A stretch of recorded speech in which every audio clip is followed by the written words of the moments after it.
জন ও আদিবাসীরা এক এক করে উঁচু পাহাড় থেকে লাফ দিচ্ছিল। এটা দেখে উইলিয়াম অনিচ্ছা সত্ত্বেও উঁচু পাহাড় থেকে লাফ দেয়। সে নিচে গিয়ে গাছের ডালে আটকে যায় আর দেখে জন ও আদিবাসীরা এমনভাবে গাছের উপরে দৌড়াচ্ছে মনে হয় পাকা রাস্তায় তারা রেস লাগিয়েছে। এটা দেখে উইলিয়ামও দৌড়াতে যায়, কিন্তু সে তাদের মতো দৌড়াতে পারে না। সে আস্তে আস্তে সাবধানে সামনে এগিয়ে যায়। এদিকে জন ও আদিবাসীরা গাছের ঝুলন্ত শিকড় ধরে নিচে লাফ দেওয়ার প্রস্তুতি নেয়। উইলিয়ামও নিচে লাফ দেওয়ার জন্য একটি ঝুলন্ত শিকড় ধরে, কিন্তু উইলিয়াম যে শিকড়টি ধরেছিল সেটা ছিল নষ্ট।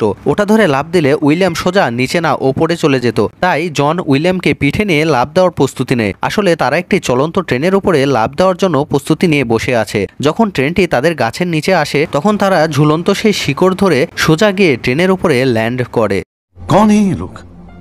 कहां से आते हैं?